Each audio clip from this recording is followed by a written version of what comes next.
Paula Anderson était une jeune femme belle, mais simple. Pourtant, ses petits amis finissaient toujours par la quitter pour la même raison. Elle refusait de se donner à eux. Une nuit, cependant, sa vie changea à jamais.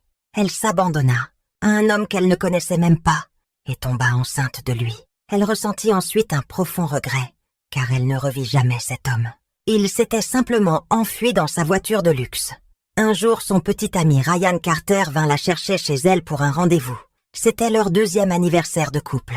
Ryan l'emmena dans un hôtel de luxe à Chicago. « Qu'est-ce qu'on fait ici, Ryan ? » « Je croyais qu'on allait au restaurant, » demanda Paula, surprise, alors qu'ils entrèrent dans l'allée d'un hôtel très connu de la ville. « J'ai une surprise pour toi, viens, » dit Ryan. Il sortit de la voiture, contourna l'autre côté et ouvrit la portière pour Paula. Elle n'eut pas d'autre choix que de le suivre. Ils montèrent à la réception, où Ryan récupéra une clé. Paula supposa qu'il avait fait une réservation.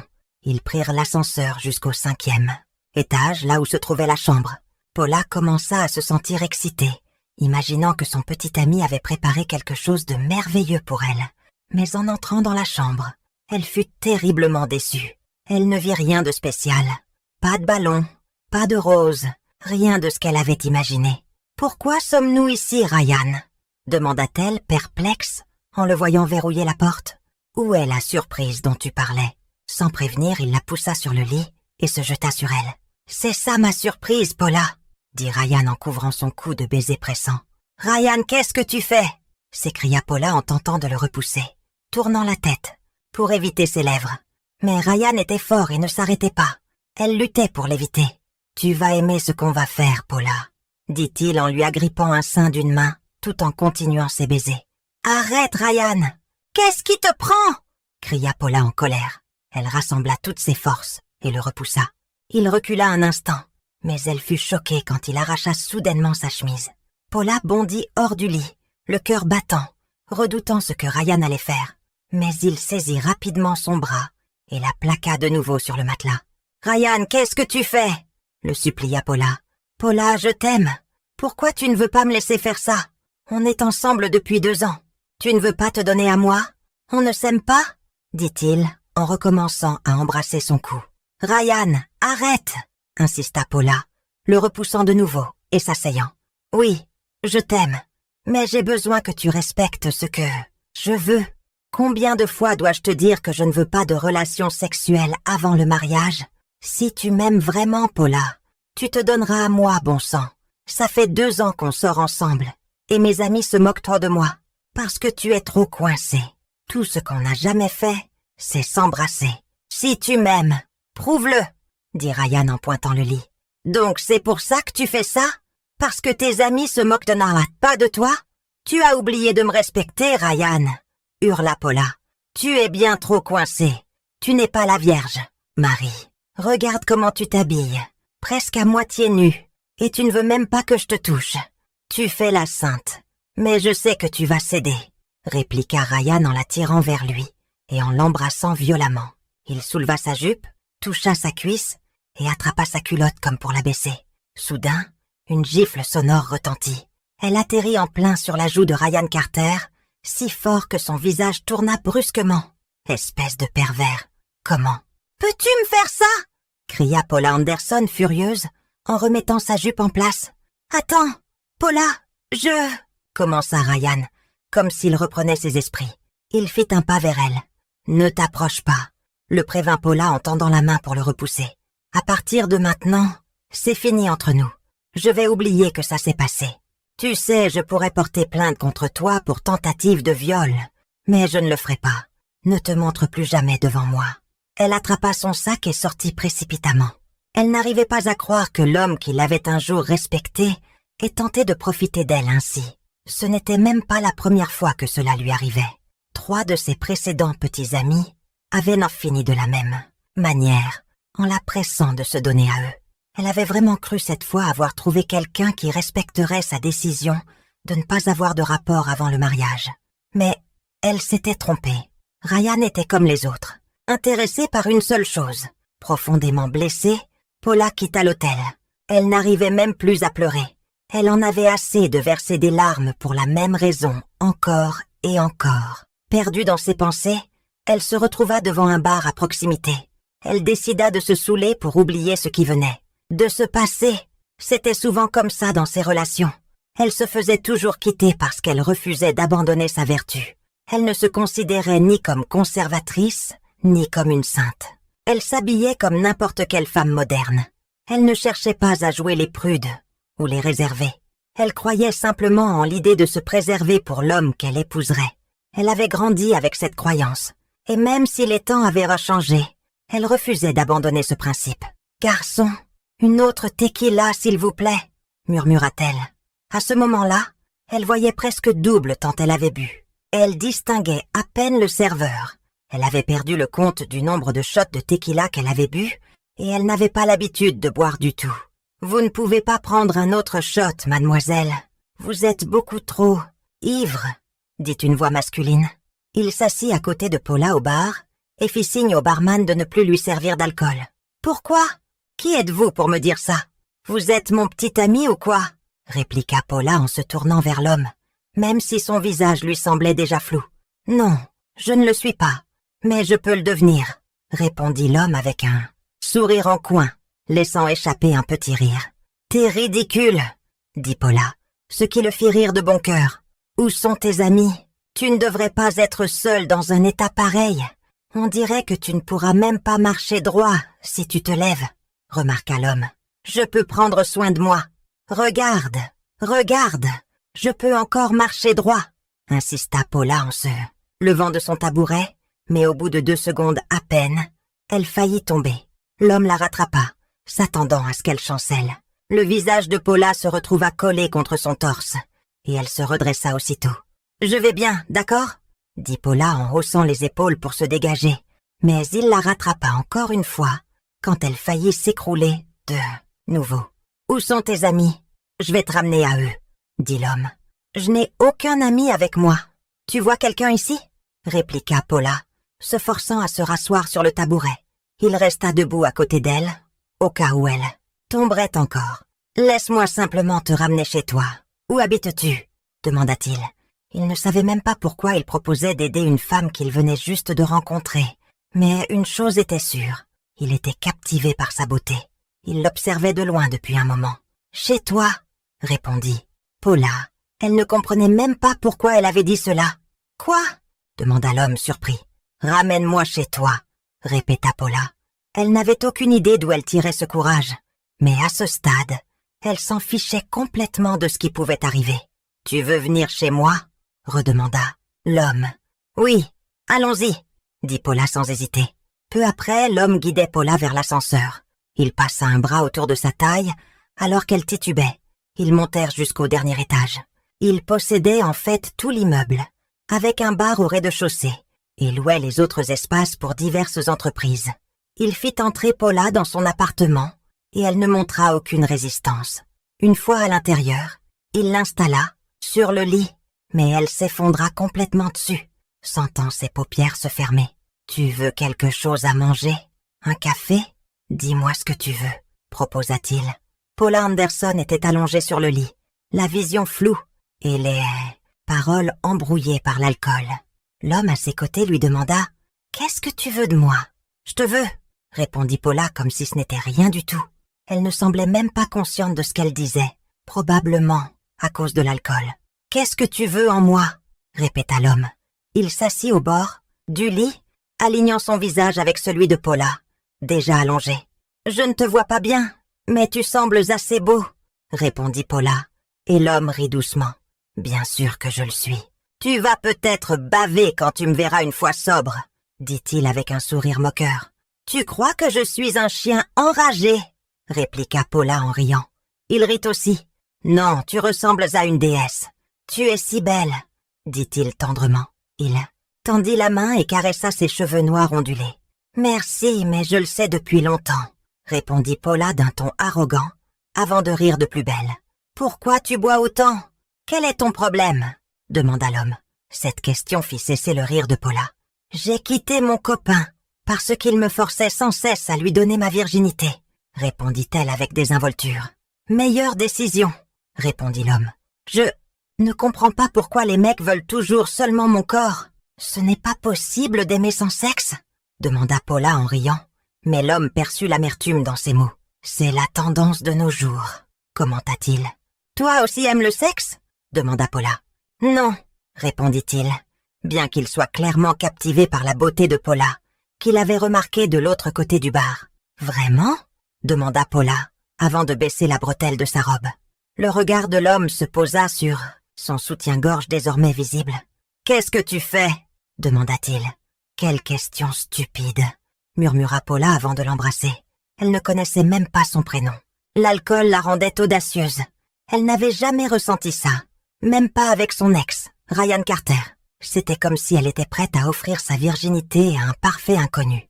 L'homme retira sa chemise, puis enleva le soutien-gorge de Paula sans hésiter, profitant pleinement de ce qui s'offrait à lui. Chaque caresse et chaque toucher de cet inconnu faisait frissonner tout le corps de Paula. Leurs baisers s'intensifièrent, remplis de passion et de désir. Ses lèvres quittèrent celles de Paula pour se poser à la base de son oreille, envoyant une vague de frissons électriques à travers elle. Il brûlait de désir, incapable d'attendre davantage. À ce moment-là, leurs regards semblaient fiers à parler sans un mot. Puis, lentement, il la prit.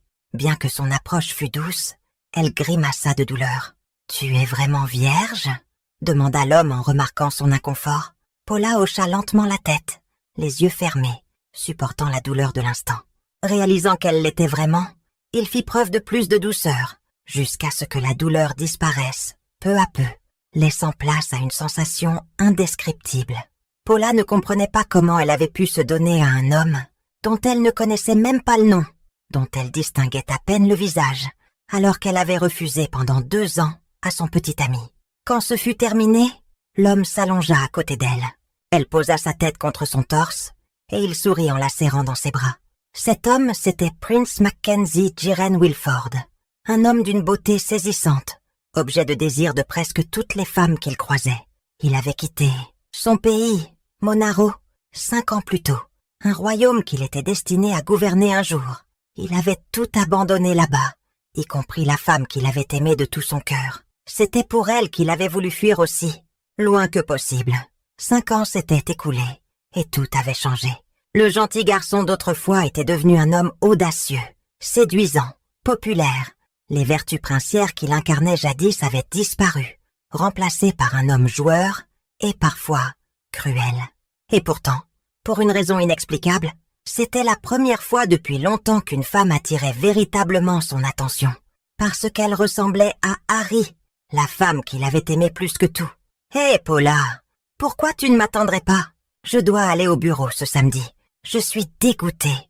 Mon collègue m'a plantée, » dit Clara Johnson, amie de Paula et secrétaire dans une entreprise. « C'est bon, je peux me débrouiller toute seule, » répondit Paula. Toutes les deux prenaient leur petit déjeuner. Paula vivait actuellement avec Clara, sa meilleure amie depuis le lycée. Clara possédait sa propre maison, un cadeau de son grand-père. Elle faisait partie de la célèbre famille Del Fuo, bien connue dans la ville de San Ildefonso. Paula Anderson venait d'une famille menant une vie confortable mais modeste. Il n'était soit pas riche, mais pas pauvre non plus. En revanche, son amie Clara Johnson appartenait à une famille aisée. Comment peux-tu dire que tu vas t'en sortir toute seule alors que tu n'arrives même pas à atteindre tes pieds, tellement ton ventre est énorme? Et en plus, tu es censée accoucher d'un jour à l'autre. Attends-moi, s'il te plaît, insista Clara. Et en quoi ma capacité à toucher mes pieds a quelque chose à voir là-dedans? Demanda Paula, les sourcils froncés, confuse. Et puis Clara, la clinique gynéco-obstétrique n'est qu'à un court trajet en taxi, et je rentrerai directement après. Clara soupira. D'accord, mais si seulement tu savais qui c'est le père de ton bébé. Je suis encore furieuse contre ce salaud. Il couche avec toi et disparaît ensuite, dit-elle entre ses dents serrées. Oh, Clara, ça suffit maintenant. Parlons plus de cet homme. Et si tu allais me demander si je me souviens de son visage? Non, je ne m'en souviens pas. Tout ce dont je me souviens, c'est de... Enfin, tu sais, répondit Paula avec un sourire taquin. Allez, dépêche-toi, tu vas être en retard. Si ton dragon de patron te crie encore dessus, tu seras de mauvaise humeur. T'es vraiment folle parfois, répliqua Clara, en levant les yeux au ciel. Bon, envoie-moi un texto quand tu arrives chez ton gynéco, et aussi quand tu es de retour à la maison. Tu pourrais très bien te mettre à accoucher en chemin. Mets mon numéro en appel rapide, compris? C'est déjà fait, répondit Paula. Clara s'approcha et lui donna un rapide bisou joue contre joue. Bon, j'y vais. Je serai peut-être de retour vers midi. Je ne resterai pas longtemps au bureau, dit Clara. D'accord. Vas-y, fais attention, cria Paula tandis que Clara sortait enfin de la maison, la laissant seule.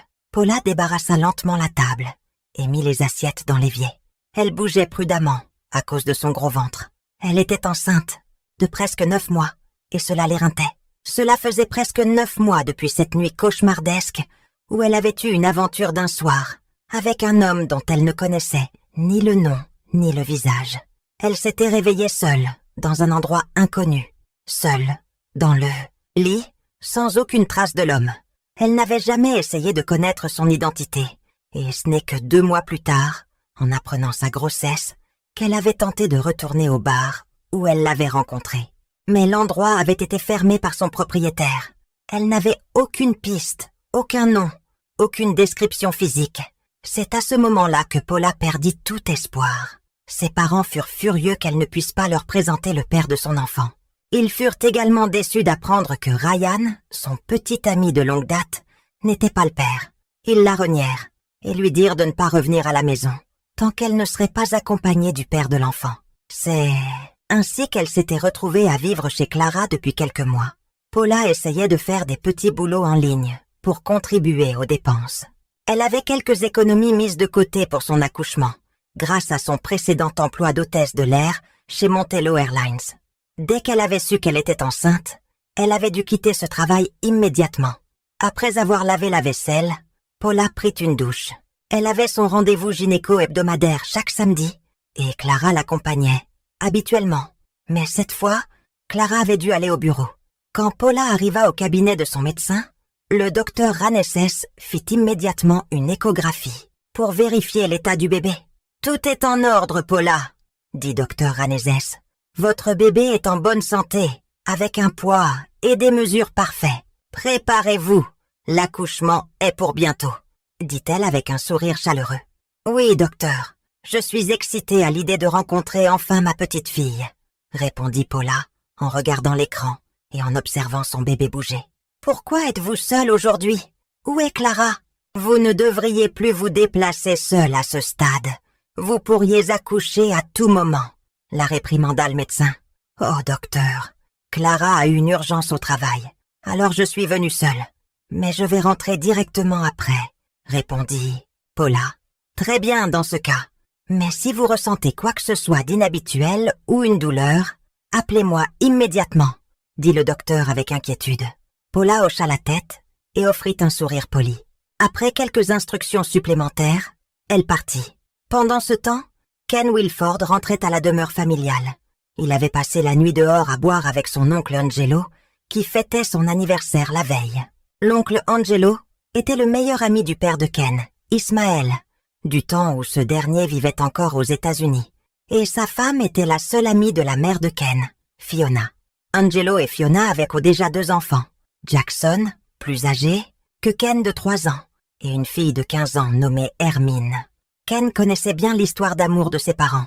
Sa mère avait été autrefois la femme de chambre personnelle de son père. Mais alors que Ken était perdu dans ses pensées, une femme surgit soudainement devant sa voiture. Il freina brusquement. Il vit la femme se tenir le ventre, semblant souffrir énormément. Ken sauta immédiatement hors de la voiture pour l'aider. « Mademoiselle, ça va ?» demanda-t-il. La femme était pliée en 2, tenant son ventre. « Non, je crois que je vais accoucher, » dit-elle en agrippant le bras de Ken. Elle n'avait pas encore levé la tête. Après quelques secondes, Ken remarqua un liquide couler le long de ses jambes. « Aidez-moi, conduisez-moi à l'hôpital, je vous en prie, » supplia la femme. Finalement, elle leva les yeux vers lui, et Ken vit son visage. Il eut l'impression que le monde s'arrêtait de tourner. Sa voix résonnait dans ses oreilles, comme un écho lointain, et pendant un instant, il ne comprit plus rien. Après 9 longs mois, elle était là, ce visage qu'il n'avait jamais pu oublier, celui qui hantait ses pensées et tout son être. Comment Ken aurait-il pu oublier cette nuit? La seule nuit de passion qui l'avait ramené à la vie. Il l'avait cherché, mais il avait dû quitter la chambre au petit matin lorsqu'un avion privé était venu le chercher pour le ramener à Manaro, son pays natal, car son jeune frère Hall avait eu un accident. Ses parents l'avaient comme rappelé en urgence. Il était parti si vite qu'il n'avait pas pu lui dire au revoir. Ken fut sorti de ses souvenirs par une tape soudaine sur l'épaule. Ce n'était pas douloureux, mais suffisant pour le ramener à la réalité. « Hé, vous rêvez ou quoi? Je sais que je suis canon. Mais s'il vous plaît, monsieur, amenez-moi à l'hôpital. J'ai super mal. Je n'en peux plus. » cria la femme en serrant encore plus fort son bras, grimaçant de douleur. Ken l'aida rapidement à monter dans sa voiture. En conduisant, il entendait chaque gémissement qu'elle poussait à l'arrière. « C'est encore loin, monsieur ?» demanda-t-elle, visiblement en grande souffrance. « Tenez bon encore un peu. D'après le GPS, il reste environ 10 minutes, » répondit Ken, lui-même très nerveux. Même avec la climatisation à fond, une sueur froide perlait sur son front. « 10 minutes! C'est trop long! Je n'en peux plus !» cria-t-elle à nouveau. Ken la regarda dans le rétroviseur. Malgré son visage arrondi et les kilos en plus, il ne pouvait la confondre avec personne d'autre. C'était bien elle, la même femme qu'il avait cherchée tous ces mois. Pourtant, il ressentit un pincement au cœur en la voyant enceinte. Peut-être était-elle mariée? Il ne put s'empêcher de poser la question. « Vous savez, vous ne devriez pas être seule à ce stade de votre grossesse. Où est votre mari? Je n'en ai pas, » répondit-elle, haletante. Ken sentit presque son cœur s'illuminer de soulagement en entendant cela. « Pourquoi vous souriez comme ça? » demanda la femme, malgré la douleur, en le voyant dans le rétro. « Rien du tout. Mais comment pouvez-vous être enceinte si vous n'avez pas de mari? » Ken demanda. « Oh, je dois vraiment te le faire dire ?» Elle s'emporta, même si elle souffrait clairement, et peinait à parler, et poussa un profond soupir, tandis que Ken se grattait la tête, mal à l'aise. « Je peux au moins connaître ton nom ?» demanda Ken, voyant une opportunité de l'identifier enfin. « Paula, on est bientôt arrivé ?» répondit-elle, les mains serrées autour de son ventre. « Ton nom complet ?» insista Ken. « Est-ce que ça compte vraiment, là, maintenant ?» souffla-t-elle. Puis, comme si elle décidait de lui faire plaisir, elle ajouta « Paula Anderson. » Ken esquissa un sourire soulagé. Il connaissait enfin son nom. « Et ton adresse? Où vis-tu » demanda-t-il. « Sérieusement? Tu me demandes ça maintenant? Tu ne vois pas que je souffre atrocement ?» murmura-t-elle. « J'essaie juste d'aider. Les infirmières à l'hôpital risquent de me demander tes informations, vu que c'est moi qui t'accompagne, » expliqua Ken. Paula poussa un soupir frustré. Réalisant qu'il avait raison, elle dit « 232, rue Nara, lotissement Greywood, ville de Sainte-Hélène. S'il te plaît, dépêche-toi !» Paula Anderson supplia, et Ken Wilford nota soigneusement son adresse.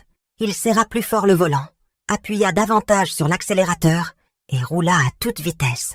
Arrivé à l'hôpital, des infirmières se précipitèrent pour aider, installant aussitôt Paula dans un fauteuil roulant. « Monsieur, c'est ici que vous devez vous arrêter, » dit une infirmière, arrêtant Ken à la porte de la salle d'accouchement. Ils allaient mais la faire entrer Paula, quand elle s'écria soudain « Attendez !» Elle s'adressa à l'infirmière qui la poussait, puis se tourna vers l'homme qui l'avait aidée, un homme qu'elle ne connaissait toujours pas vraiment. « Ne me laisse pas !» Paula le supplia juste avant d'être emmenée à l'intérieur. Ken resta là, dans le couloir, les derniers mots de Paula résonnant dans son esprit. Il avait vu la peur dans ses yeux et senti à quel point ses paroles étaient sincères. Même s'il n'avait pas répondu, il resta sur place, à attendre devant la salle d'accouchement. Quelques heures plus tard, une infirmière sortit. « Monsieur, félicitations, votre femme vient d'accoucher !» s'exclama-t-elle joyeusement. « Venez voir votre petite fille. »« Mais, mademoiselle, je ne suis pas... » commença Ken, tentant de protester.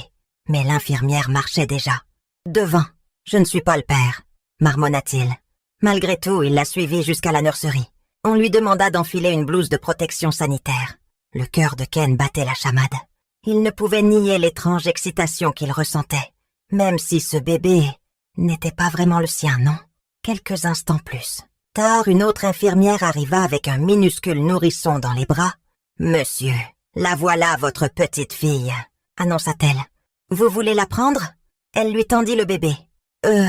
Mademoiselle, je ne suis pas sûre, balbutia Ken. Mais avant qu'il ne termine, l'infirmière déposa doucement le bébé dans ses bras. Elle est adorable, monsieur, dit-elle avec un large sourire en les regardant. Ken ne put s'empêcher de sourire en contemplant le bébé. Elle bâilla légèrement, et pendant un bref instant, il lui sembla qu'elle souriait. Pour une raison qu'il ne pouvait expliquer, Ken ressentit un désir irrésistible de revendiquer cet enfant comme le sien. 2 jours après l'accouchement, le médecin autorisa Paula à quitter l'hôpital. Elle avait accouché naturellement, sans complications. Elle était maintenant complètement concentrée sur son rôle de jeune maman. Paula, il ressemblait à quoi ce mec? Il était canon? La taquina Clara Johnson en préparant le petit déjeuner. Clara avait pris 3 jours de congé pour aider Paula, qui avait encore du mal à bouger. Oui, il était beau, admit Paula en rougissant légèrement. Elle parlait de Ken, l'homme qui l'avait emmené à l'hôpital. Waouh, t'as trop de chance. Et en plus, il a payé toute ta facture. Vous venez à peine de vous rencontrer, ce gars est incroyable. Il a peut-être un faible pour toi. Je te jure, t'es magnifique, plaisanta Clara. J'ai honte, en vrai. Je veux le retrouver et lui rembourser ses frais.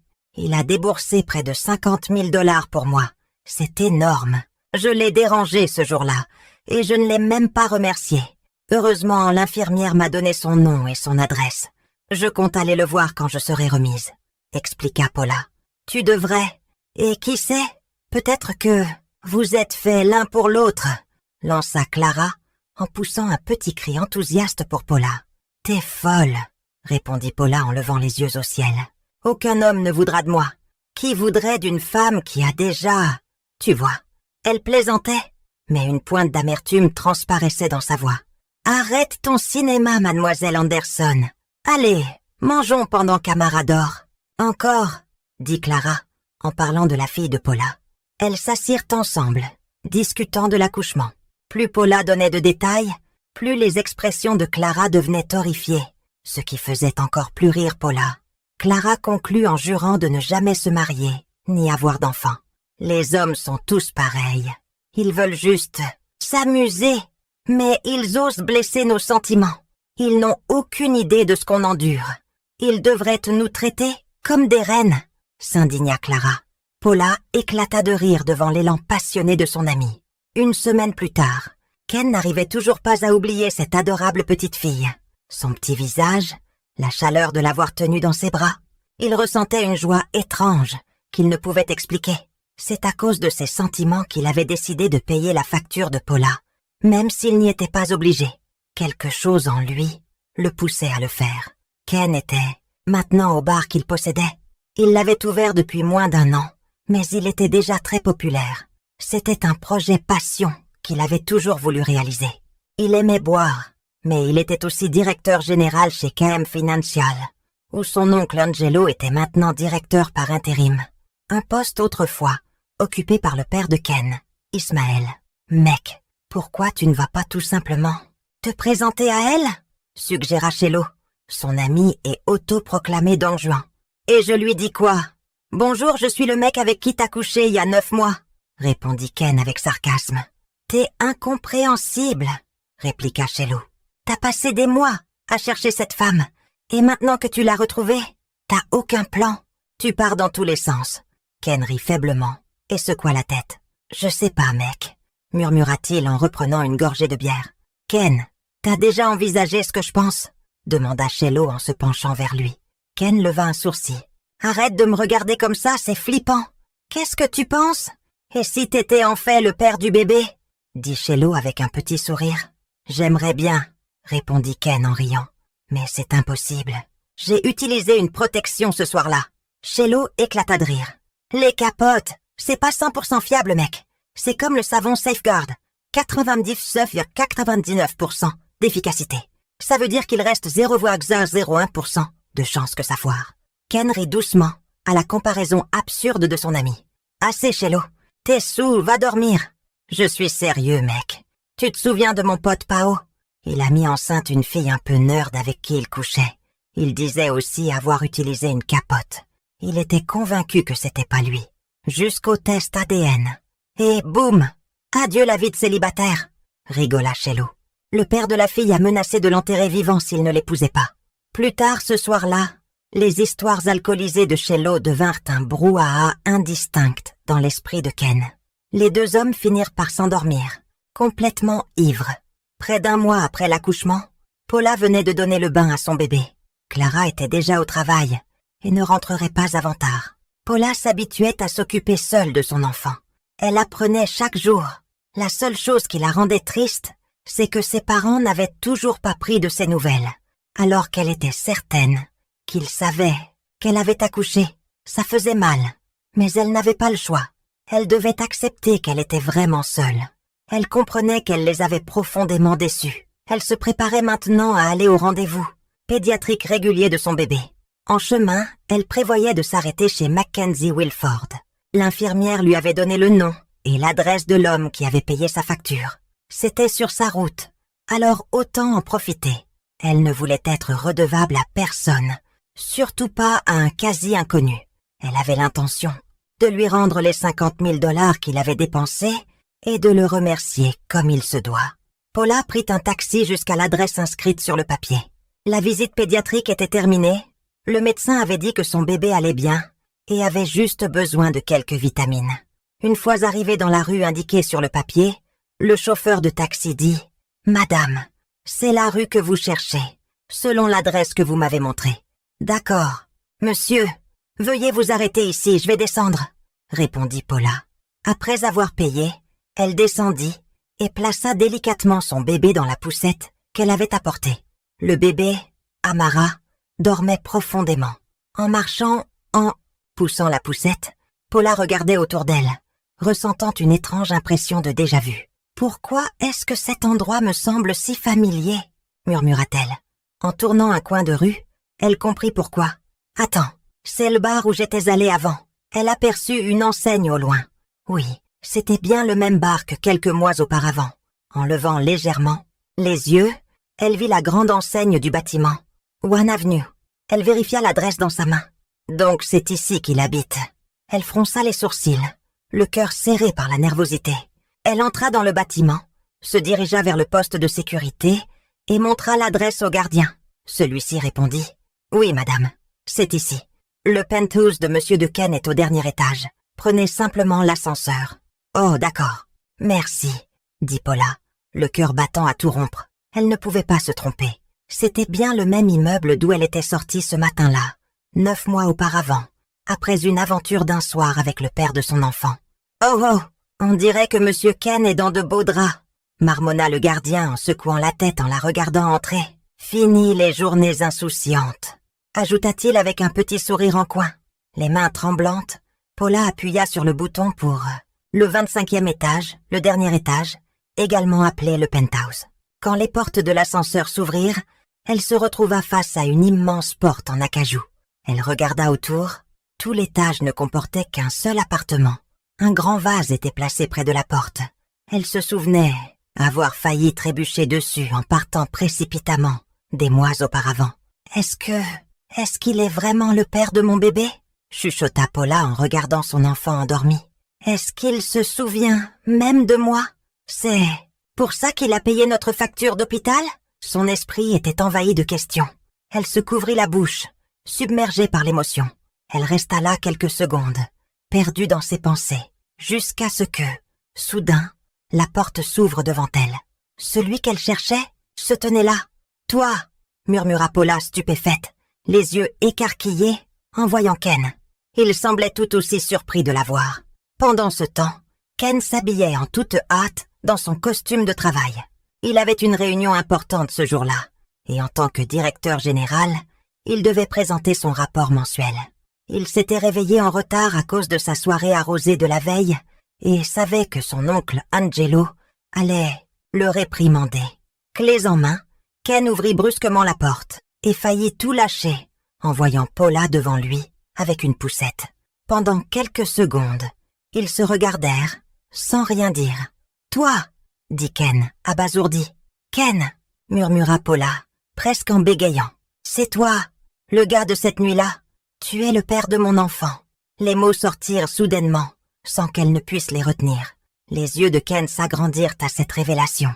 Paula le fixait intensément, tandis qu'un léger sourire se dessinait sur les lèvres de Ken. Mais avant qu'il ne puisse dire quoi que ce soit, Paula le surprit en s'écriant « Violeur! Tu es un violeur !» cria-t-elle en lui frappant la poitrine. Ken était totalement déconcerté par cette accusation soudaine. « Attends une seconde !» dit-il en attrapant ses poignets pour l'empêcher de le frapper. Il la regarda droit dans les yeux. Paula se figea, levant les yeux vers lui, avec colère. « Un violeur? Comment peux-tu dire ça, alors que toi-même, cette nuit-là, tu m'as dit que je pouvais te prendre de la tête aux pieds ?» répliqua Ken sans détour, sans détourner les yeux. « Je n'étais pas dans mon état normal. Tu as profité de... moi. Tu savais que j'étais ivre et pourtant tu as fait quelque chose d'horrible. » cria Paula. « Peut-être que tu étais ivre, Paula, mais cette nuit-là était différente. Tu t'es donné à moi volontairement. Je l'ai vu dans tes yeux. Tu le voulais. Tu voulais ce plaisir. Avoue-le, » dit Ken fermement. Paula se mordit la lèvre puis retira brusquement ses bras de son emprise, posant une main sur son front. Cette nuit-là était une erreur. Quelque chose qui n'aurait jamais dû arriver, murmura-t-elle. Donc tu dis aussi que la naissance de cet enfant est une erreur? Demanda Ken en jetant un coup d'œil au bébé, toujours endormi, malgré leur voix élevée.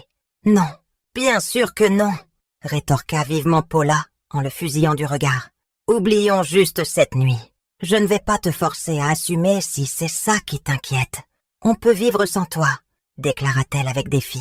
Et si je te disais que je veux assumer, que je veux être le père de notre enfant, tu ne peux pas m'en empêcher, dit Ken Wilford d'une voix ferme, le regard planté dans celui de Paula Anderson.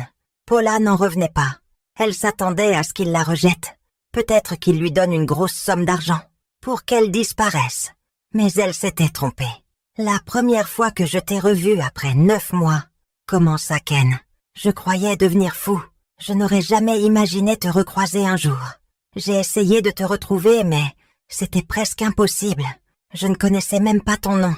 Tu n'as pas idée combien de fois j'ai failli perdre la tête. Je voulais tellement te revoir, mais on n'avait aucun indice sur qui tu étais ou où tu étais.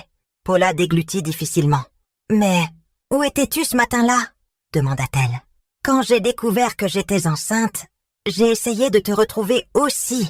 Mais comment trouver quelqu'un dont on ne se souvient même pas du visage? Ça m'a rendue folle. Je ne savais pas quoi faire à l'époque.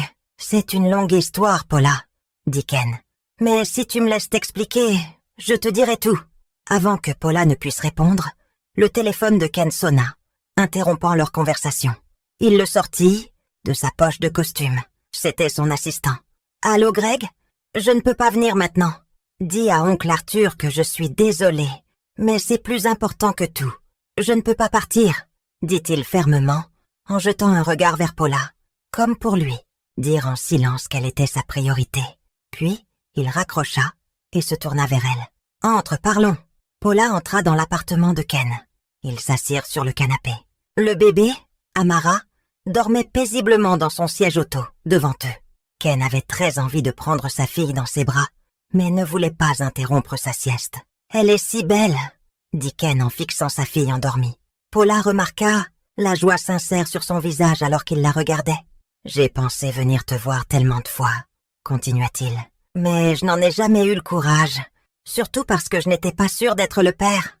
Tu ne le savais pas? Je pensais que c'était pour ça que tu avais payé notre facture d'hôpital, » dit-elle confuse. « Non, je ne savais pas, » avoua Ken. « Quand j'ai vu que tu étais enceinte, j'ai eu l'impression que le monde s'écroulait autour de moi. » Il leva les yeux vers Paula. « Mais maintenant que je sais que je suis vraiment le père de ce bébé, il s'interrompit, la voix chargée d'émotion. Ce que je ressens dépasse tout ce que j'ai jamais connu. Je suis tellement heureux. La première fois que je l'ai tenu dans mes bras, je suis tombé amoureux. Je n'avais jamais ressenti autant d'amour avant de voir ce petit être humain. » Il a tendu la main et la minuscule main d'Amara s'est refermée autour de son doigt. « Épousons-nous » s'écria Ken soudainement. Il se tourna vers Paula. Ses yeux s'écarquillèrent. « Marié ?» demanda-t-elle, incrédule. « Oui » répondit Ken avec un sourire. « Tu es fou ou quoi? Tu n'as pas besoin de faire ça. En plus, on ne s'aime même pas. On a juste passé une nuit ensemble et on ne se connaît presque pas, » protesta Paula visiblement opposé à l'idée. « Alors je te ferai tomber amoureuse de moi, » répliqua Ken. « Tu perds vraiment la tête, » répondit Paula. « Tu t'entends parler? Tu fais comme si le mariage n'était pas une grosse affaire. Le mariage ne devient compliqué que si tu es déjà marié à quelqu'un d'autre, » dit Ken en haussant les épaules. « Tant que tu es célibataire, tout est plus simple. » Le front de Paula se plissa. Elle ne pouvait nier qu'il avait un peu raison. « Pourquoi tu dis tout ça ?» demanda-t-elle. « Pour arranger les choses, Paula. Je ne veux pas que mon enfant grandisse sans père. Et surtout, je ne veux pas qu'elle soit considérée comme illégitime, juste parce qu'on n'est pas marié. » Paula poussa un long soupir.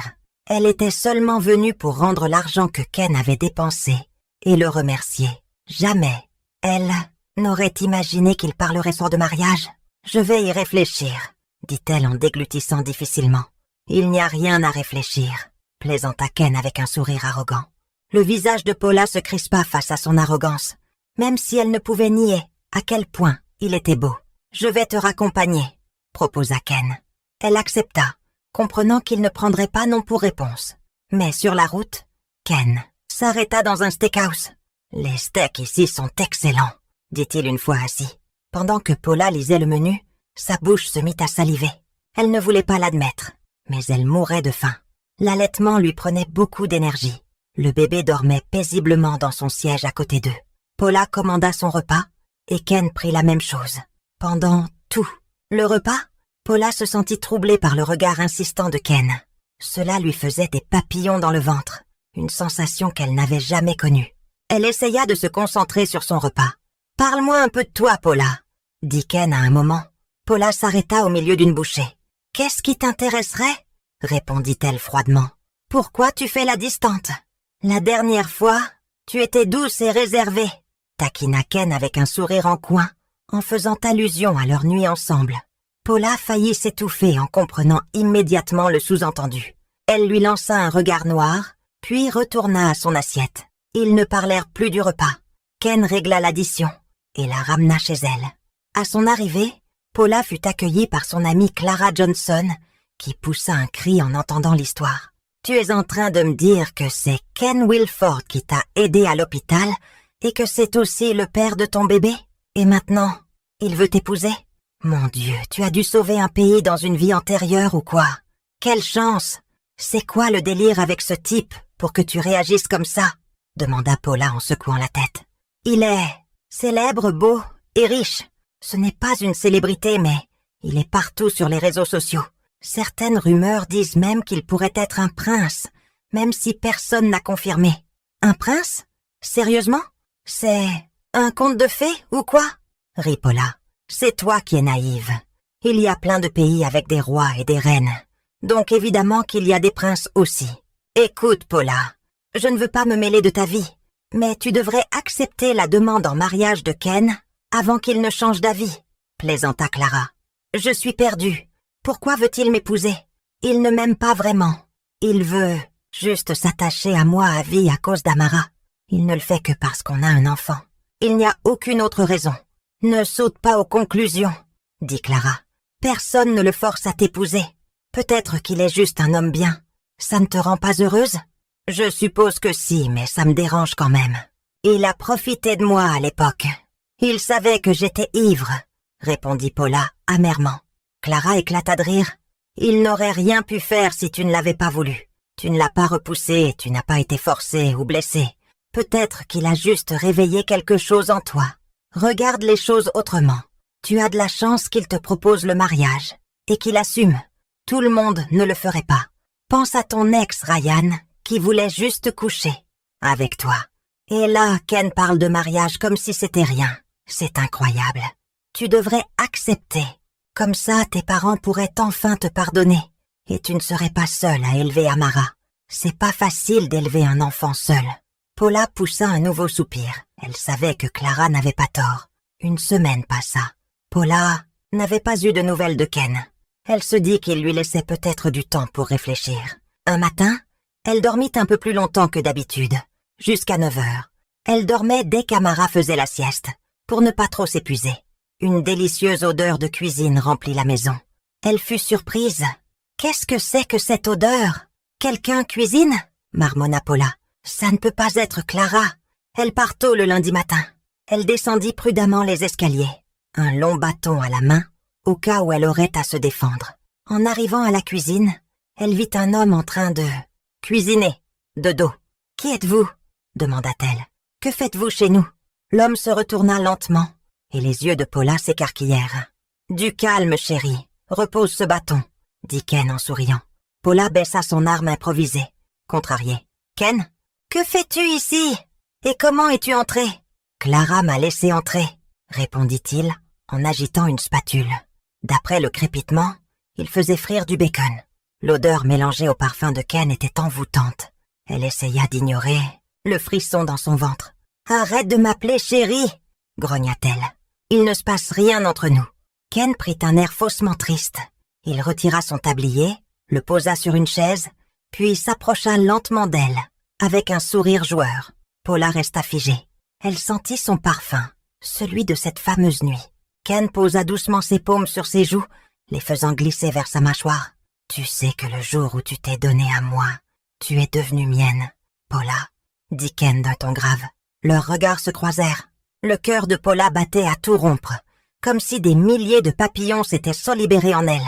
Elle ne pouvait plus bouger. « Alors, ma chérie, » reprit Ken, « as-tu choisi une date pour notre mariage ?» Ses sourcils se haussèrent. Confuse, elle lui avait dit qu'elle avait besoin de temps pour réfléchir. Et voilà qu'il demandait une date. Ken transpirait d'anxiété alors qu'il était assis dans le salon des parents de Paula, aux côtés de Paula. En face se tenait son père Alexander Anderson, sa mère Mary Anderson et son frère aîné Jeremy Anderson. Après de longues discussions, Ken avait réussi à convaincre Paula de l'épouser. Il était donc venu officiellement demander sa main. Mais il ne pouvait échapper au regard perçant du père et du frère. Alexander, surtout, avait l'air prêt à l'étrangler. « Pourquoi tu te pointes seulement maintenant, jeune homme ?» demanda sèchement M. Anderson. « Il t'a fallu tout ce temps pour te montrer un peu de courage ?» lança-t-il. « Papa, calme-toi, s'il te plaît, » tenta Paula. « Reste en dehors de ça, Paula, » répondit-il sèchement. Paula se tut. Pendant ce temps, Mary Anderson regardait Ken avec de grands yeux, apparemment charmé. Jérémie, lui, semblait prêt à frapper Ken à tout moment. Pris de panique, Ken se mit à genoux, avant même de réaliser ce qu'il faisait. Tout le monde resta bouche bée. « Monsieur, je suis vraiment désolé. Je suis prêt à assumer mes responsabilités envers votre fille. Je veux l'épouser dès que possible, » dit Ken sincèrement. Il pensait que ce serait plus simple, mais dès son arrivée, le regard glacé de M. Anderson lui avait donné l'impression d'entrer dans sa propre exécution. « Ken, relève-toi. Tu n'as pas besoin de faire ça, » supplia Paula en essayant de le ramener sur le canapé. Mais Ken resta à genoux. « Je sais que vous attendiez que je vienne, » dit-il en s'adressant directement à M. Anderson. « Mais à cause de certaines circonstances, je n'ai pas pu me manifester plus tôt. Je vous en prie, pardonnez Paula et acceptez-la de nouveau comme votre fille. Nous allons nous marier. » « Assieds-toi. Je ne suis pas à l'aise de parler à un homme à genoux, » dit Alexander d'un ton sec. Ken retourna rapidement à son siège, le cœur battant à tout rompre. « Si tu viens demander la main de ma fille, pourquoi n'es-tu pas venu avec tes parents? Est-ce qu'ils sont au courant au moins ?» poursuivit M. Anderson. Ken hocha la tête. « Oui, monsieur. Ils sont au courant. Ils me donnent leur bénédiction. Mais ils ne peuvent pas venir tout de suite. Ils ont des obligations importantes. Ils prendront l'avion le jour même du mariage avec le reste de ma famille. »« Pourquoi pas avant le mariage ?» insista M. Anderson, les sourcils froncés. « J'aimerais leur parler avant. Ou alors, ils ne s'intéressent tout simplement pas à ma fille. »« Ce n'est pas ça, » répondit Ken en essayant de garder une voix stable. « Mes parents ont beaucoup d'obligations et ne peuvent pas quitter leur pays pour une longue période. M. » Anderson éclata de rire, surprenant tout le monde. « Tu te moques de nous. Qui est assez occupé pour ne pas assister au mariage de son propre fils? Ce sont des rois et reines, ou quoi ?» Il ricana. « Parce que si c'était le cas, peut-être que je comprendrais. » Ken s'éclaircit la gorge. « C'est exactement ça, monsieur. Mes parents sont le roi et la reine de Monaro, donc ils ne peuvent vraiment pas partir sur un coup de tête. Ils ne peuvent pas s'absenter trop longtemps. » M.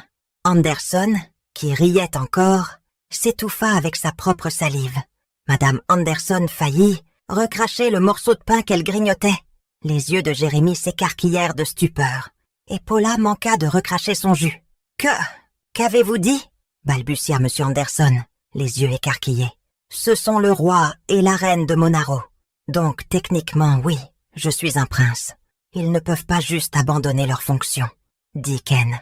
À ce moment-là, Clara fit irruption, tenant le bébé Amara dans ses bras. Elle s'occupait du bébé pour que la famille puisse parler en privé. « C'est donc vrai? Tu es vraiment un prince ?»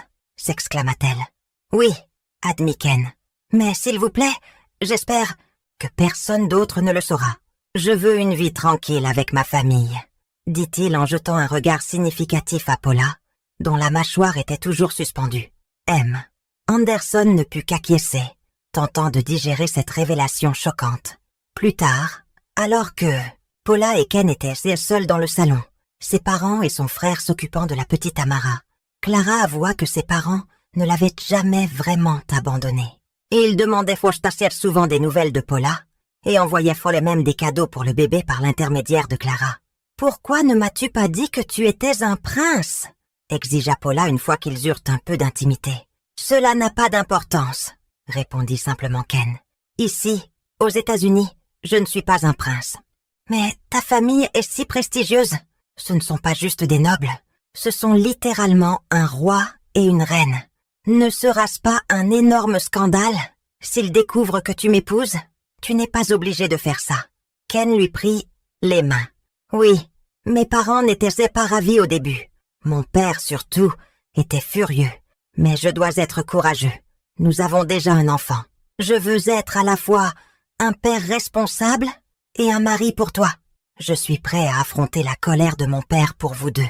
La seule chose que je ne peux pas supporter, c'est de vous perdre, toi et Amara. » La poitrine de Paula se serra, tandis que Ken poursuivait. « Je peux renoncer au trône, mais pas à toi et à Amara. » Elle fut touchée et se rappela soudain la théorie, en plaisantant de Clara, selon laquelle Ken était peut-être tombé amoureux d'elle, au premier regard.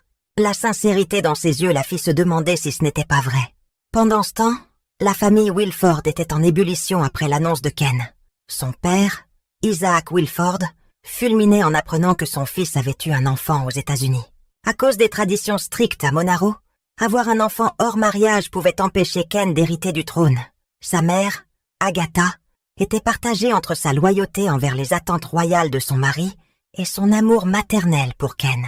Mais au final, elle soutint son fils et se montra ravie de rencontrer sa petite-fille. Isaac, en revanche, restait sombre et agité. Malgré le drame, un mariage simple mais élégant eut lieu dans le jardin du manoir Wilford. Peu de personnes y assistèrent, principalement les amis et les proches de Paula. Du côté de Ken, seuls ses parents proches vinrent, ainsi que quelques amis comme Monsieur Cruz, Madame Fable, la cousine Rosita et la famille de l'oncle Arthur. Paula était magnifique dans sa robe de mariée sirène. La coupe épousait parfaitement son corps, mettant en valeur sa silhouette. Ken Wilford, quant à lui, était particulièrement élégant dans son costume bleu foncé.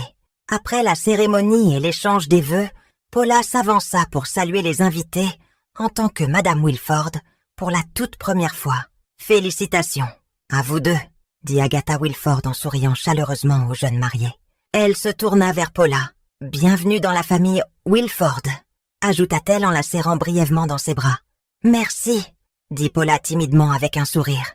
Elle ne savait toujours pas trop comment s'adresser aux parents de Ken. Après tout, c'était un roi et une reine. Et c'était aussi la première fois qu'elle les rencontrait en personne, ce même jour. Bien qu'Ismaël Wilford, le père de Ken, ait encore l'air plutôt agacé par la situation de son fils, il fut suffisamment poli en parlant aux parents de Paula, qui eux-mêmes ne savaient pas vraiment comment interagir naturellement avec un roi. « Je suis le père de Paula. Je m'appelle Alejandro Anderson, » dit-il en trébuchant presque sur ses mots, comme si sa langue s'était nouée en rencontrant un monarque. Il tendit la main et Ismaël l'accepta gracieusement. « Père de Mackenzie Wilford ici présent, » répondit Ismaël, le père de Ken. « Enchanté » ajouta-t-il en forçant un sourire. Les deux familles firent les présentations. Ismaël présenta sa femme Agatha et leurs enfants, tandis qu'Alejandro présenta sa femme, Mary, et leur fils, Jericho. De son côté, Jericho ne pouvait détacher ses yeux de Madison, la jeune sœur de Ken, manifestement sous le charme. Dès le premier regard. Pendant ce temps, Ismaël et Agatha s'extasiaient sur leur adorable petite fille, Amara, tout habillée avec un petit nœud dans les cheveux. Agatha portait le bébé pendant qu'Ismaël lui parlait avec des gazouillis ridicules, sa mauvaise humeur fondant devant l'innocence de sa petite fille. Lorsque la réception prit fin, tout le monde se rendit à la station balnéaire de l'oncle Angelo, à El Young, pour une soirée après le mariage. Ismaël et Agatha se portèrent en volontaires pour s'occuper du bébé. Amara laissa un peu de temps aux jeunes mariés pour qu'ils soient seuls. Chaque famille avait sa propre maison de style bungalow sur la propriété. À l'intérieur, du bungalow des jeunes mariés, Ken souleva soudainement Paula dans ses bras, à la manière d'un marié, la surprenant. « Hé, qu'est-ce que tu fais? Pose-moi tout de suite !» cria-t-elle en agitant les jambes. « Et pourquoi je ferais ça ?» taquina Ken avec un sourire malicieux. Il la porta directement dans la chambre et la déposa doucement sur le lit. « On devrait prendre une douche d'abord ?» demanda-t-il en haussant les sourcils d'un air suggestif. « Qu'est-ce que tu veux dire? Tu prends ta douche tout seul !» répondit Paula en arquant un sourcil. Ken éclata de rire. « Pourquoi tout ce que je dis est mal à tes yeux? Pourquoi on ne pourrait pas la prendre ensemble? »« Jamais !» rétorqua fermement Paula. « Qu'est-ce que tu me caches? Je t'ai déjà vu entièrement, de la tête aux pieds, » dit Ken avec un sourire en coin. Il se pencha vers elle, plaçant ses deux mains de chaque côté d'elle sur le matelas, et fixa d'abord ses lèvres, puis ses yeux, à seulement quelques centimètres de distance. « Mais si tu ne veux vraiment pas, je ne te forcerai pas, » murmura-t-il en se redressant. Devant elle, il commença à déboutonner lentement son polo, comme s'il faisait un spectacle. Paula resta fascinée, hypnotisée par ses abdos sculptés. Lorsqu'il jeta son t-shirt, elle en eut presque l'eau à la bouche. Elle sortit de sa transe en le voyant défaire sa ceinture, prêt à tout enlever. « Arrête! Ne va pas plus loin, je te préviens !» s'écria Paula, les yeux écarquillés. « Pourquoi ?» la provoqua Ken. « Tu ne veux pas le revoir? Tu te souviens comment? »« T'es tellement obscène !» souffla-t-elle en se bouchant les oreilles. « Tais-toi, je ne veux pas entendre. Paula, on est mariés. Il n'y a rien d'obscène si on le veut tous les deux. » lui rappela Ken en souriant encore plus en voyant ses joues rougir. Cela ne fit que l'encourager davantage. « Je ne t'entends pas !» répliqua-t-elle en rampant au bout du lit et en se cachant sous une couverture comme une enfant boudeuse. Toujours hilar, Ken se dirigea vers la salle de bain et ferma la porte. Sous la couette, Paula entendit l'eau couler. Ken y resta environ 30 minutes. Elle ne sortit de sous les couvertures que lorsque la porte s'ouvrit. Ken en sortit vêtue seulement d'une serviette nouée autour de la taille. Elle détourna aussitôt les yeux, apercevant toutefois le sourire taquin sur son visage, ayant sans doute remarqué qu'elle l'avait furtivement regardé. « Tu as mis du temps. J'ai hâte d'enlever cette robe, » grogna Paula. « Pourquoi aller jusqu'au bar pour te changer? Tu peux le faire ici devant moi, » lança Ken. « Dans tes rêves, » répliqua-t-elle sèchement. « Je n'ai pas besoin de rêver, » murmura Ken. « Tu es déjà à portée de main. » Il l'attrapa et la tira contre lui, l'enlaçant si fort qu'elle pouvait à peine bouger. Paula se figea, surprise. Elle sentit les lèvres chaudes de Ken se poser sur son cou. Des frissons lui parcoururent le corps. Les baisers de Ken descendirent doucement sur sa peau. Paula sentit une chaleur l'envahir, ferma les yeux pour résister à la tentation, puis se dégagea, brusquement, et le regarda dans les yeux. « Tu es comme tous les autres. Tu veux juste du sexe ?» accusa-t-elle, bouleversée. « Je n'ai jamais couché avec toi juste pour du sexe, » dit Ken calmement. « La première fois, je t'ai fait l'amour, et ce soir, je veux encore que tu sentes mon amour. » Il l'embrassa, en passant sa main derrière sa nuque. Paula ne pouvait nier qu'elle aimait la sensation de ses lèvres. Ken la coucha sur le lit et la couvrit de caresses douces. Même si elle ne l'admettait pas, elle sentait de l'affection sincère dans chacun de ses gestes. Il ne laissa aucune partie d'elle sans amour. Elle ne savait pas si c'était de l'amour véritable, mais elle était certaine d'une chose. Cette nuit-là, elle le laissa à nouveau la posséder, entièrement. Il semblait que Paula commençait à se rendre compte qu'elle ressentait quelque chose pour Ken. Mais que se passerait-il ensuite dans leur relation? Découvrirait-elle qu'elle ressemblait à l'ancienne amoureuse de Ken, Harry? Paula dormit profondément après leur étreinte. À son réveil, elle était blottie dans les bras de Ken, tous deux nus. Elle ne pouvait pas expliquer ce qu'elle ressentait, mais elle savait qu'un changement s'était opéré dans son cœur concernant l'homme devenu son mari. Tout était arrivé si vite, comme un clin d'œil. Elle ne le connaissait pas vraiment. Ils ne s'étaient vus que quelques fois. Ils n'avaient pas connu une longue relation comme d'autres couples. Ce n'était pas l'histoire d'amour qu'elle avait rêvée. Mais tout avait changé, cette nuit-là. Elle garda les yeux fermés, bien qu'éveillée. Bientôt, elle sentit les bras de Ken se resserrer autour d'elle. Il devait être réveillé lui aussi. « Bonjour, ma femme », murmura Ken en lui embrassant le front. Ne sachant pas qu'elle était déjà réveillée, il continua, et elle fit semblant de dormir. Il lui caressa doucement les cheveux. Paula n'avait jamais connu autant de tendresse. Elle se sentait en sécurité, chérie. Ken retira lentement son bras dessous sa tête, puis se leva. Paula regretta d'avoir ouvert un œil, car elle aperçut son intimité, bien réveillée elle aussi. Elle observa Ken fouiller dans sa valise à la recherche de vêtements. Il n'avait rien mis d'autre depuis la veille. Elle continuait à jeter de petits coups d'œil jusqu'à ce qu'il revienne. Vite, elle referma les yeux. Il se pencha, l'embrassa sur le front, puis elle entendit la porte s'ouvrir et se refermer. Dès qu'il fut parti, Paula se roula dans les draps comme une enfant excitée, se couvrant comme un burrito. Pendant ce temps, Ken sursauta presque en tombant nez à nez avec Madison dans le couloir. Elle l'attendait, bras et jambes croisées, visiblement agacée. « Qu'est-ce que tu fais là ?» demanda Ken à sa sœur. Depuis qu'il avait annoncé son mariage, il n'avait pas vraiment parlé avec Madison.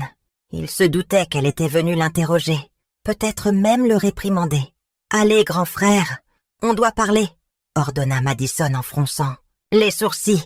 Elle sortit sur la terrasse et Ken la suivit comme un chiot obéissant. Madison ne perdit pas de temps. « Tu es devenu fou ?» explosa-t-elle. « De quoi tu parles ?» demanda Ken calmement, même s'il devinait déjà. « Ta femme !» Paula. Elle ressemble exactement à Harry. On a tous été choqués. Maman et papa aussi, mais on a essayé de faire comme si de rien n'était. Alors dis-moi, tu l'as épousée parce qu'elle ressemble à Harry ? Ne me dis pas que tu n'as pas encore tourné la page. Oui, vous avez un enfant ensemble. Tu peux t'en occuper sans te précipiter dans un mariage.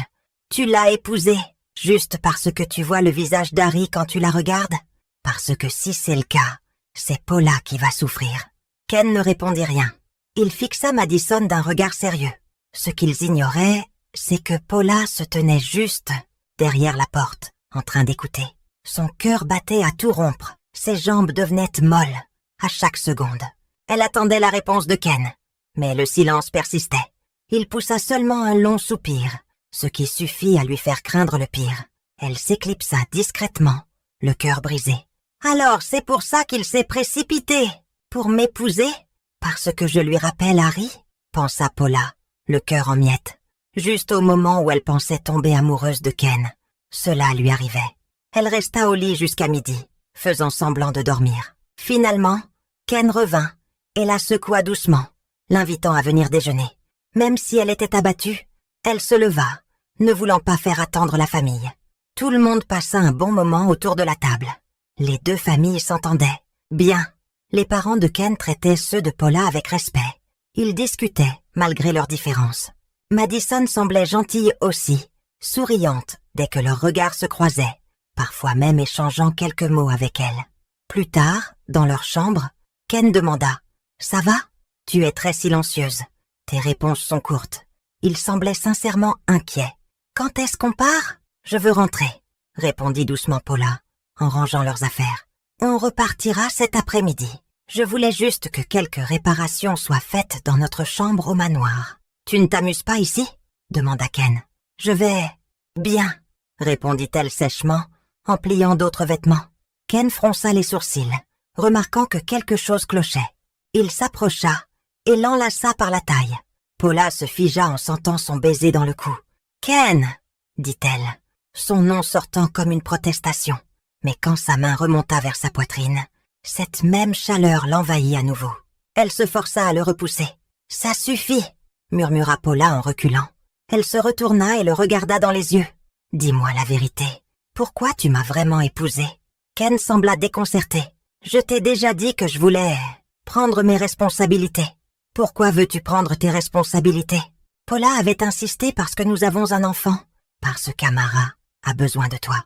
Bien sûr qu'elle a besoin de moi, dit Ken, visiblement déconcerté par l'interrogatoire soudain de Paula. Est-ce la seule raison?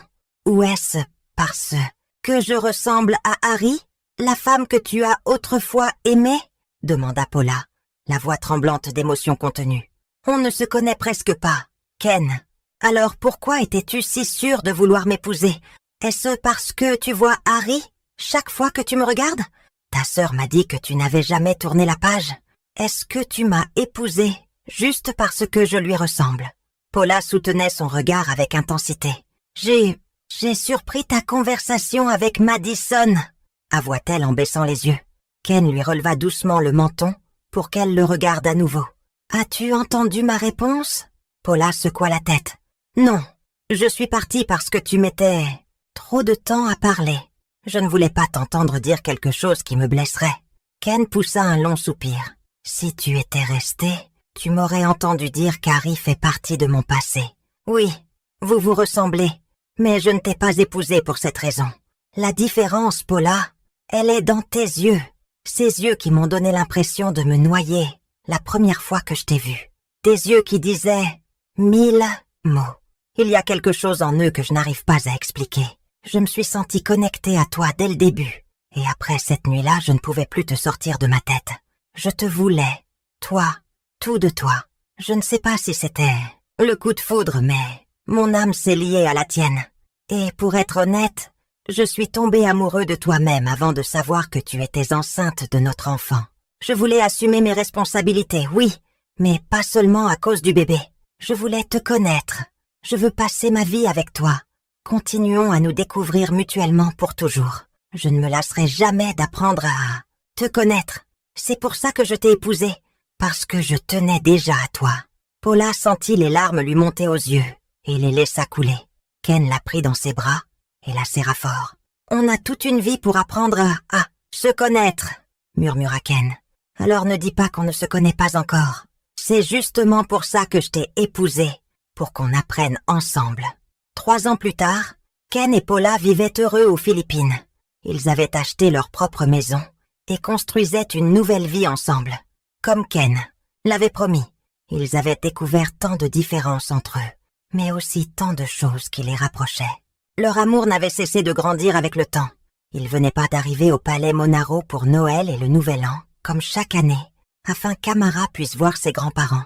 Toute la famille de Paula était venue aussi. C'était la première fois que ses parents et son frère visitaient le palais Wilford. Ils étaient émerveillés, tout comme Paula l'avait été la première fois, impressionnés par la grandeur qui semblait tout droit sortie d'un film. Ismaël et Agatha les accueillirent à la grande entrée du manoir, couvrant la petite Amara de baisers. Tout le monde s'échangea des salutations joyeuses.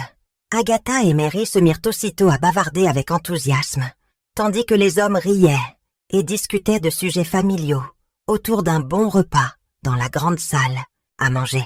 On voyait à quel point tout le monde était heureux. Au milieu des retrouvailles, Agatha se tourna vers son fils. « Ta sœur a-t-elle parlé de présenter son petit ami à Noël? Elle a dit qu'elle voulait nous le présenter. » Le visage d'Ismaël s'assombrit légèrement à l'entente du mot « petit ami ».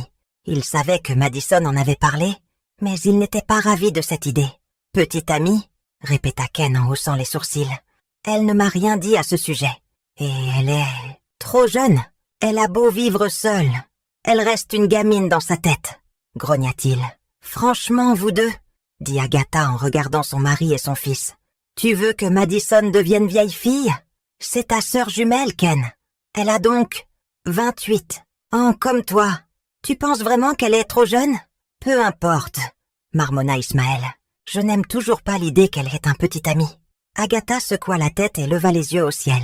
Ismaël avait toujours considéré Madison comme son bébé, sa seule fille. Il ne voulait pas qu'elle fréquente qui que ce soit, même s'il avait fini par accepter à contre-cœur, pour ne pas qu'elle le déteste.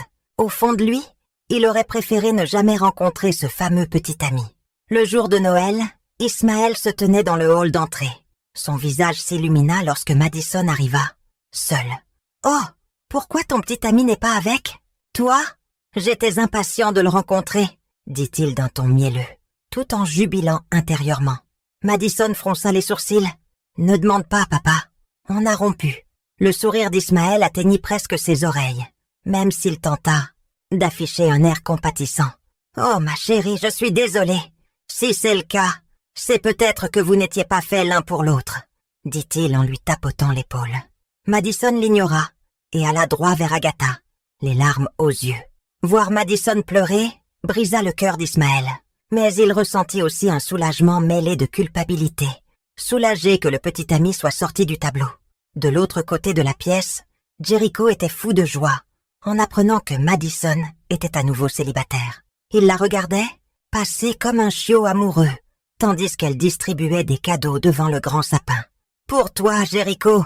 dit Madison en lui tendant un paquet. « Ouah, vraiment? J'en ai un, moi aussi ?» demanda-t-il. « Bien sûr !» répondit Madison avec un sourire amical, avant de continuer la distribution vers ses parents.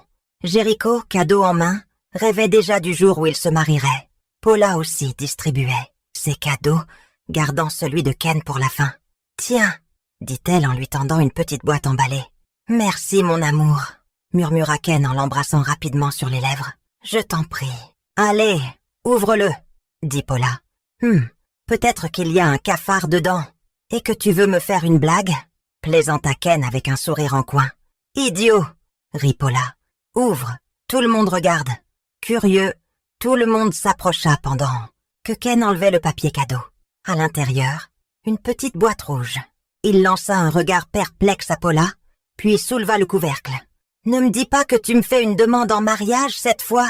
T'es si folle de moi que tu veux m'épouser encore une fois ?» taquina Ken. « Oh, tais-toi !»